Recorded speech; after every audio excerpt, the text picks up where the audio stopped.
Presentaré a mis compañeros, quienes irán haciéndole algunas preguntas.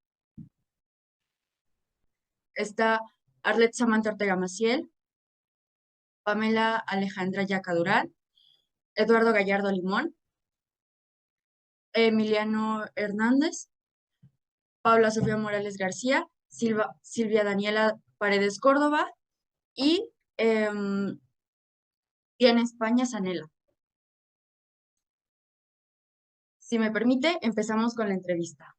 Nuestras ¿No? primeras preguntas están centradas en conocerlo a usted y su trayectoria académica, por lo cual me gustaría comenzar preguntando, ¿en qué instituciones educativas cursó su licenciatura y sus posgrados? Ok, muchas gracias. Bueno, es- saludo a todos. Espero que estén muy bien. Gracias por la presentación. Una disculpa, ya aparece Patricia Ponce porque tuve problemas con mi computadora y esta ¿cómo se llama? Me prestaron, pero bueno. Bueno, ya para contestar las preguntas, yo estudié la licenciatura en filosofía en la Universidad de Guanajuato.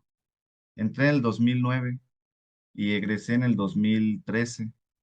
Eh, Justamente después de que egresé, ejercí como docente en la ciudad de Celaya, en una escuela que quizá ustedes conozcan. Es como una especie de negocio, se llama la USEM, ¿no? Empecé dando clases ahí. Eventualmente no tenía experiencia, ¿no? Salí muy joven de la universidad, a los 22 años. Entonces, nunca había dado clases ni, ok, bueno. El punto es que salí en el 2013, trabajé, hice la tesis. Después entré a la maestría en el 2016, si mal no recuerdo. Se llama Maestría en Filosofía Aplicada en la Universidad Autónoma de Querétaro, ahí en la ciudad de Querétaro.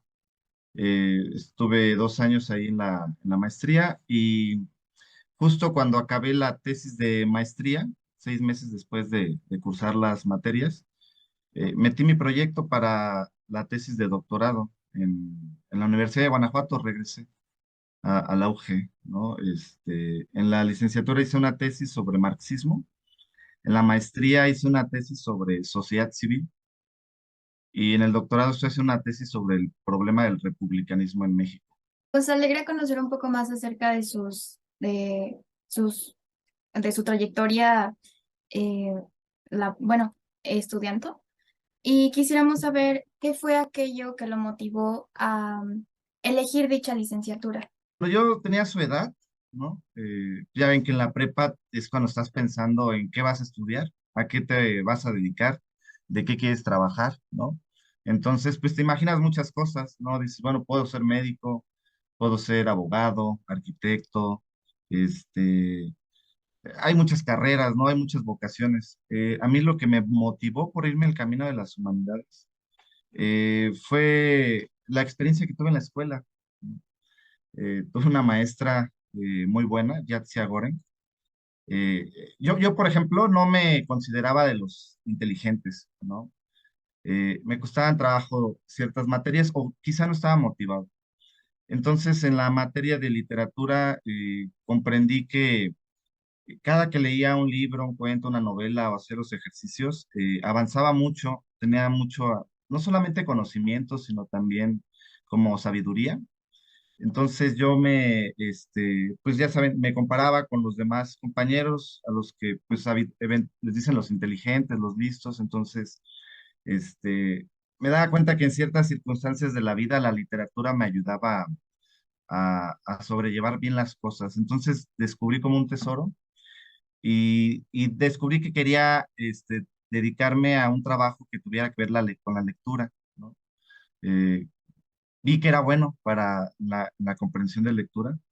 Descubrí como mi talento, eso es bueno, ¿no? Porque si hubiera tenido otras habilidades en otras materias, pues me hubiera ido para allá. Entonces, eh, pues primero pensé en derecho, ¿no? Por la cuestión económica. Ya ven que leen mucho, ¿no? Los abogados. Dije, bueno, si me voy a dedicar a leer, pues derecho, ¿no? Y aparte es algo muy útil. Siempre en la familia se ocupa un abogado, ¿no? Porque siempre hay situaciones. Y hubiera sido el orgullo de la familia y todo. Hubiera estado muy bien. También pensé en psicología, ¿no? me gusta mucho trabajar con las personas. Entonces dije, no solamente voy a leer, sino también voy a interactuar con seres humanos. Mi trabajo va a ser con personas. Y después pensé en ciencias políticas porque desde muy joven, quizá por la música que escuchaba, no sé, me interesaba la cuestión de la política, ¿no? Al final decidí, ¿no? Tomé una decisión, tienen que tomar una decisión, es algo bien apresurado, ¿no? Tienes 16 17 años, tienes que elegir una carrera. Entonces me fui por ciencias políticas, hice un propedéutico y me di cuenta que todos los textos del prope era sobre filosofía. Entonces dije, y luego no me gustó la actitud de los politólogos en esa escuela y en la UAP. Entonces como que no me iba a sentir cómodo. Entonces mi hermano vivía en Guanajuato. Dije, bueno, puedo ver qué opciones hay en Guanajuato y vi filosofía y dije, bueno, le tenía miedo a estudiar filosofía, ¿no? Pues ¿de qué vas a trabajar, no? Todas las carreras, pues fue la última. Y al final fue la que elegí. Y ya cuando el primer semestre que estuve en la carrera ahí en Valenciana, cuando vi los salones todos muy bonitos, todo muy bonito, perdón, ahí, los maestros con mucho porte, muy profesionales, eh, y la clase muy padre, dije, bueno, le atiné, elegí la carrera que quería, y así fue el camino. Es muy grato lo que nos comparte, la verdad. Bueno, al menos a mí, no sé, me motiva mucho como al momento de lo que se viene para nosotros, que va a ser escoger como un rumbo, una carrera, a qué nos vamos a dedicar. Entonces es muy bonito, al menos para mí, escuchar como cuáles fueron los pensamientos de una persona con una trayectoria pues tan admirable. Ahora quisiera preguntarle un poco en base, bueno, en base a lo que estuvimos viendo, usted está encaminado un poco hacia la investigación. Entonces quisiéramos preguntarle cuáles son las habilidades que le han sido útiles al ejercer esto. Muchas gracias por sus comentarios, de verdad. Este, Cuando salí de la carrera, pues está el otro problema, ¿no? Tienes que ejercer, tienes que encontrar un trabajo, ¿no? No me iban a dejar a mí estudiar filosofía, mis papás me dijeron, bueno, ¿de qué vas a trabajar? Entonces yo hice una promesa, dije, no, pues en cuanto acabe voy a trabajar, ¿no? Entonces, eh, ¿cuáles son las salidas laborales de los licenciados en filosofía? Pues se reducen a lo que tiene que ver con la cultura, ¿no? No hay tantas salidas laborales como en otras carreras. Eh, una de las salidas laborales, pues, es precisamente la investigación, la docencia, ¿no? Eventualmente la mayoría hace investigación y docencia. Hay quienes trabajan ¿cómo se dice? En instituciones culturales, editoriales, publicaciones, los medios de comunicación, vaya, ¿no? La gente que sea humanidades, pues su opinión, un sociólogo, un lingüista, un filósofo, pues su opinión en ciertos temas es importante en programas de televisión, radio, etcétera, etcétera. Todo lo que tenga que ver con la cultura. Entonces, como es muy difícil llegar a los medios de comunicación, bueno, ya ni tanto, porque ya están las redes y todo esto, ¿no? Ya como que se requeriría ingenio, pero me fui por la investigación porque se me hizo una buena salida laboral, ¿no? Entonces dije, puedo dar clases investigar y conseguir algún apoyo. Ya ven que están las becas del CONACYT, ¿no? Hay becas desde el gobierno hasta de la iniciativa privada para hacer maestría y doctorado. Entonces, lo vi como una salida laboral. Creo que es, como dijo Dani, muy de admirar el compromiso y la disposición que ha tenido. Y bueno, después de haber concluido con estas preguntas introductorias, dentro de sus investigaciones como estudiante y docente, ¿ha encontrado información que nos pueda compartir sobre las diferencias entre filosofía política y teoría política? Ujú. Muy buena pregunta. La politología o las ciencias políticas, la diferencia es eh, sobre el positivismo, ¿no? El parteaguas o el criterio va a ser el positivismo. Como ustedes seguramente han visto en ciencias sociales, ¿no? En el siglo XIX hay un autor que se llama Augusto Comte, que es el que crea la filosofía positivista. Augusto Comte dice que el conocimiento científico es exclusivamente el de los hechos, el que se puede comprobar físicamente, física y matemáticamente, ¿no? Todo conocimiento que no se pueda comprobar de manera física no es ciencia, desde el punto de vista del positivismo, ¿no?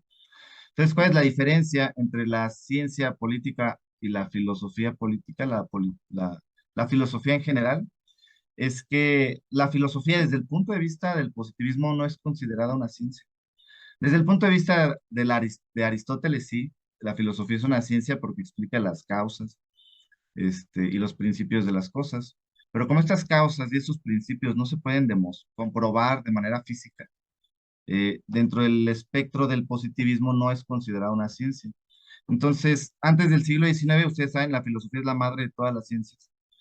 Conforme fue avanzando el progreso científico, las disciplinas se fueron independizando, ¿no? Fueron tomando su rumbo. Eh, a ver, espérame tantito. ¿Cómo se llama? Fueron tomando su rumbo. Entonces, se empezaron a especializar y primero antes había solamente cuatro facultades, ¿no? Medicina, Derecho, Filosofía y Teología. Con el paso del tiempo se fueron especializando y ya en el siglo XIX pues nace lo que es la economía, la sociología, la psicología, es decir, todas estas ramas que la filosofía atendía, el filósofo hablaba de todos estos problemas.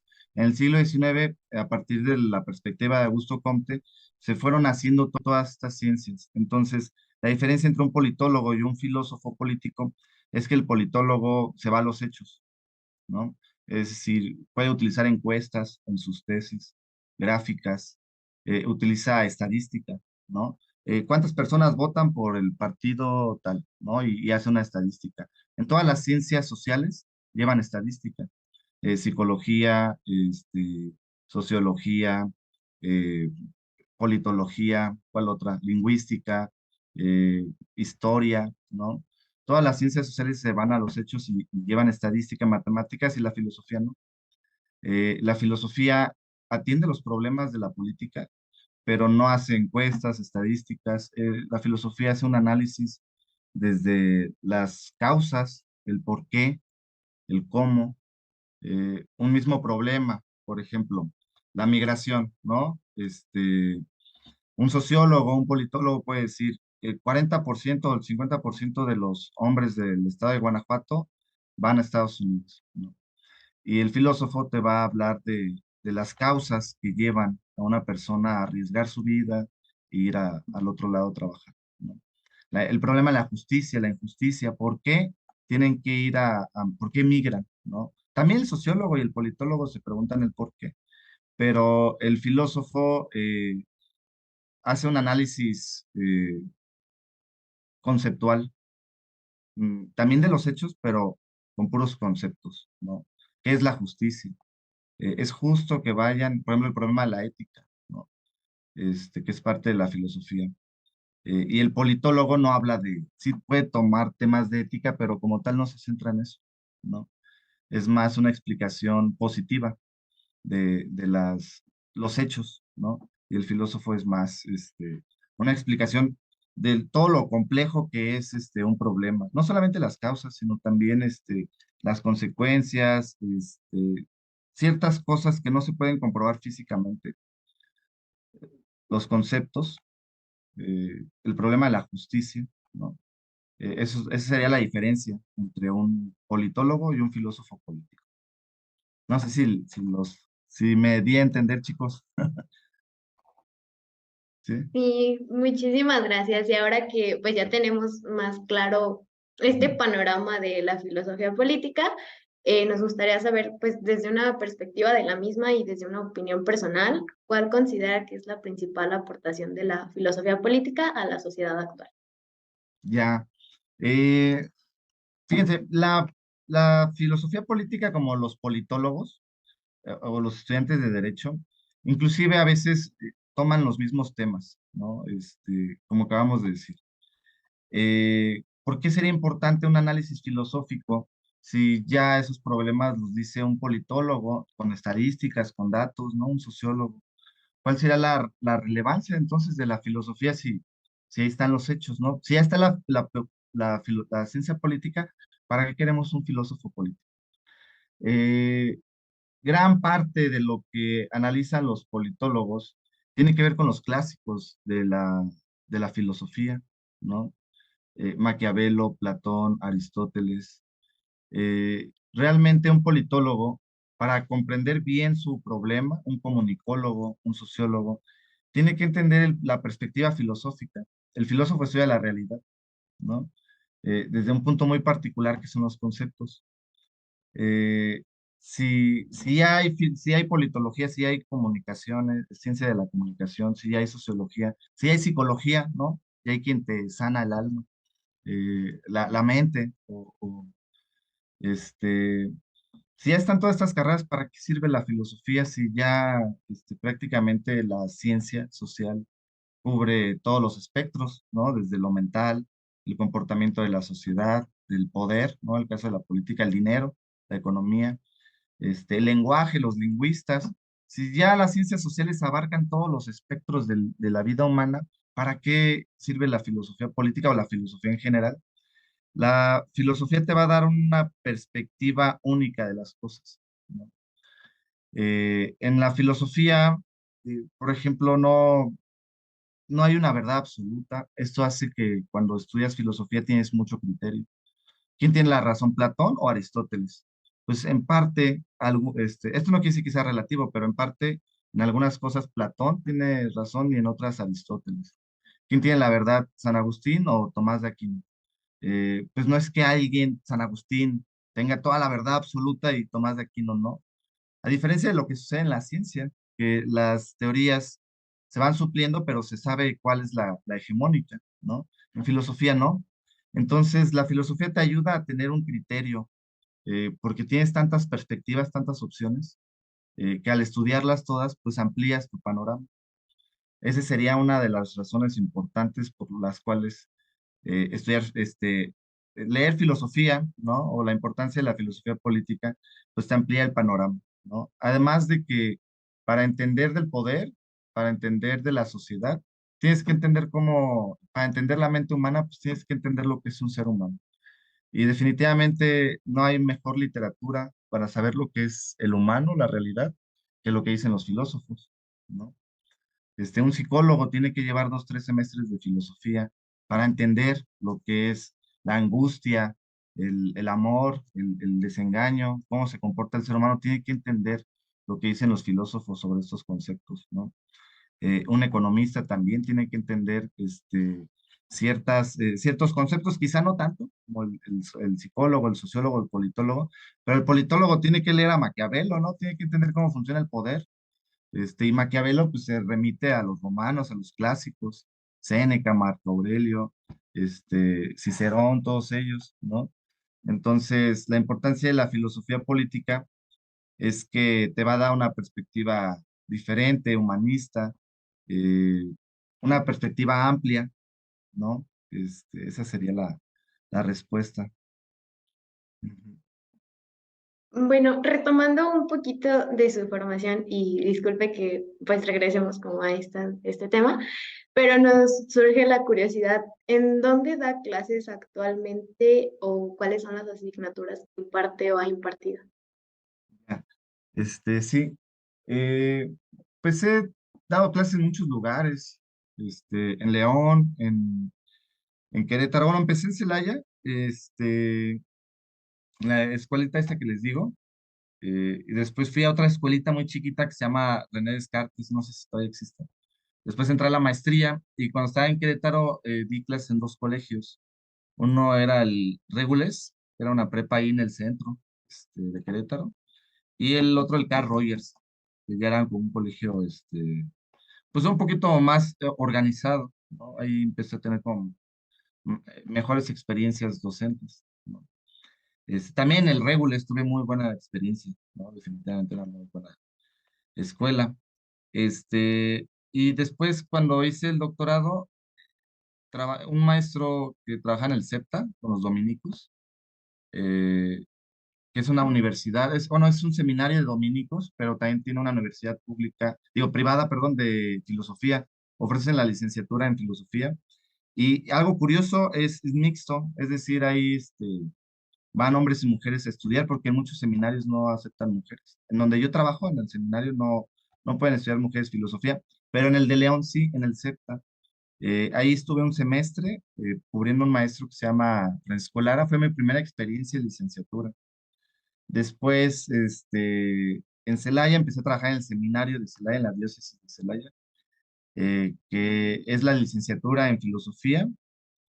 Después se acabó mi beca de doctorado y ya empecé a buscar clases en todos lados y actualmente trabajo en una prepa privada, no sé si la conozcan, la Universidad de Celaya, no sé si ubican la Universidad de Celaya, tiene una prepa y ahí doy clases, doy la materia de literatura.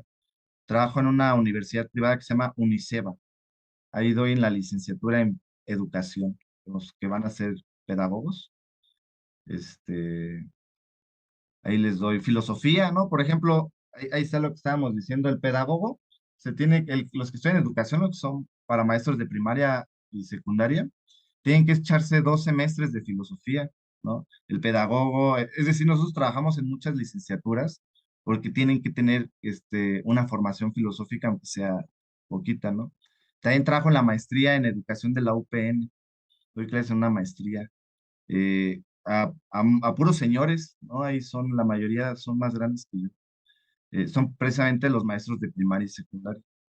Eh, la UPN, como que la Secretaría de Educación, como para darles una especie de actualización, los manda a que hagan su maestría en la UPN y ahí trabajo en esa maestría.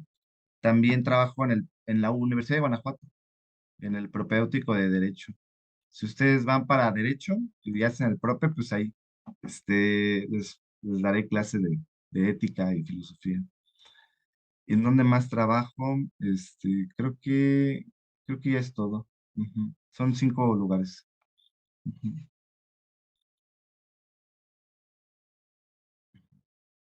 Sí.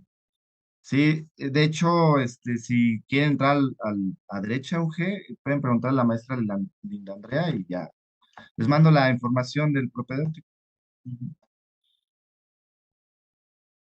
Muy interesante. Muchísimas gracias por abrirse a esta oportunidad, pues, o más bien a darnos a nosotros la oportunidad de, pues, compartir un poco más sobre, pues, su carrera y mostrarnos más sobre este mundo de la filosofía política.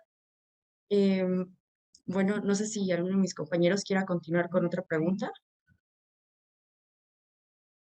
Sí, bueno, de hecho, me gusta que nos haya explicado la importancia y la relevancia de la filosofía en la sociedad actual. Y creo que esto nos sigue orientando a que descubramos nuestras habilidades y lo que comentaba del pensamiento crítico, que es algo muy esencial en esta carrera. Y, o sea, nos ayuda a ir viendo lo que comentó al principio de que en esta edad ya tenemos que buscar una carrera en tal vez 2 años y pues tenemos que ir viendo en qué carreras nos van a servir, qué habilidades y cómo las vamos a ir ocupando, cómo las podemos desarrollar, aunque no tengamos la habilidad en el momento, pero que la queramos conseguir para estudiar algo que pues nos guste o nos interese. Y definitivamente, compañero, están a tiempo de pensar qué es lo que les gusta, ¿no? En qué son buenos. Las dos son opciones. Es decir, si me gusta la medicina, pues yo consigo la habilidad, como, precisamente como dijiste. Y si ya descubrieron que son buenos en la lectura, en las matemáticas, que tienen buen trazo, pueden ser diseñadores, arquitectos, ¿no? Si son buenos hablando en público, pues pueden irse también por el camino de las humanidades, ¿no? Este, psicología, la politología, ¿no? Filosofía, de lo que ustedes vayan descubriendo sus habilidades, ¿no? Esto es muy importante. Están a tiempo, ¿van en primer semestre, en segundo, primer año? En segundo semestre En de segundo preparatoria. semestre, pues van empezando. No, pues sí, tienen tiempo. ¿Ya saben lo que quieren estudiar? Yo me estoy guiando más por la parte de medicina. Yo quiero ser cirujana. Estoy pensando en la especialidad. Podría ser neurocirujana o irme más por cardiología, pero es la medicina y la cirugía lo que me llama la atención. Excelente, muy buena profesión, la medicina, muy bien. Aquí la UG tiene, ¿no? Medicina, hay, está esa opción, ¿no? Está en León. Y bueno, hay varias privadas también. Justamente ahorita se cruzaron dos temas muy importantes que pues, bueno, para mí siento que la medicina y la filosofía pues hasta cierto punto también van de la mano. Entonces, pues me gustaría preguntarle algo sobre, pues se sabe que la bioética es el estudio sistemático pues, de las conductas humanas en las ciencias de la salud. Ujú. Entonces, pues quería saber si la filosofía actúa sobre ella o qué relación puede existir.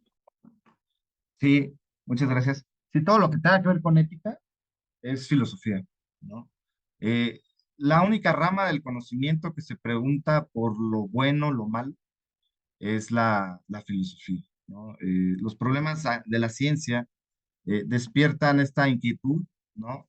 Es válido, no sé, probar maquillaje en animales para que el ser humano no le dañe, sacrificar cientos de conejos para, pues para que no haga daño el maquillaje que usamos las personas, que usan las personas. Eh, es todo, o todo lo que hace la ciencia, ¿no? La comida, ¿no? Lo que busca la industria alimenticia es muchas veces reducir los costos, pero esto trae consecuencias a la salud, ¿no? No hay como la comida natural, ¿no? El vegetal, los animales de granja. Entonces, todos estos procesos industriales, pues hace que luego tengamos un montón de enfermedades, ¿no? Entonces, la pregunta aquí ¿es válido que los científicos se rompan la cabeza, los químicos, para hacer este tipo de situaciones que quizá no beneficien al bien común, a la humanidad?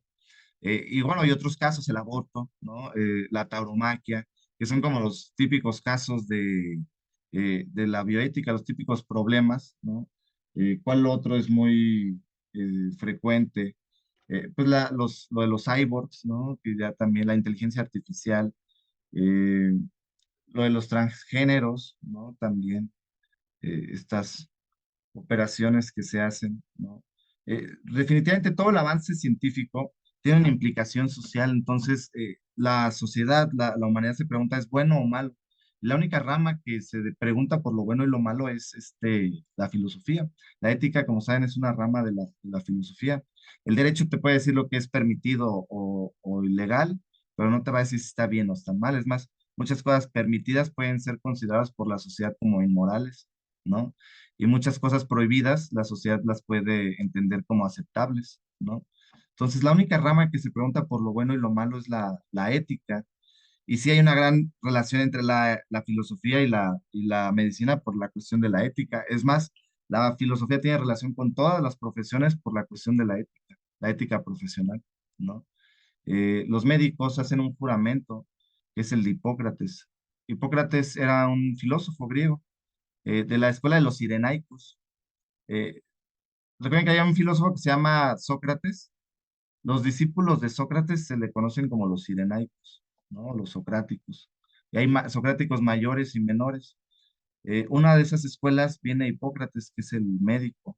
Hipócrates fue el primer, antes la medicina, cuando la gente se enfermaba, lo curaban con rituales mágicos, ¿no? En Egipto, en Mesopotamia, en Grecia, cuando alguien se enfermaba, pues hacían un ritual, una limpia y lo curaban. Y Hipócrates fue el primero, como todos los griegos, en hacer intentar una cura racional, ¿no? Si alguien se enfermó no fue porque los dioses lo abandonaron, sino porque seguramente se durmió a la intemperie o algo así, ¿no? Y buscaba una causa natural. Entonces, a partir de Hipócrates, la medicina, pues empieza a ser racional, ya no es como la magia o los rituales. Entonces, como Hipócrates está influenciado por los filósofos griegos, él es un médico influenciado por los razonamientos de los griegos, también está preocupado, y su maestro, y bueno, indirectamente o lejanamente fue la doctrina de Sócrates, pues Sócrates es el padre de la ética. Sócrates se pregunta si las cosas son buenas o, perdón, si las cosas son buenas o son malas.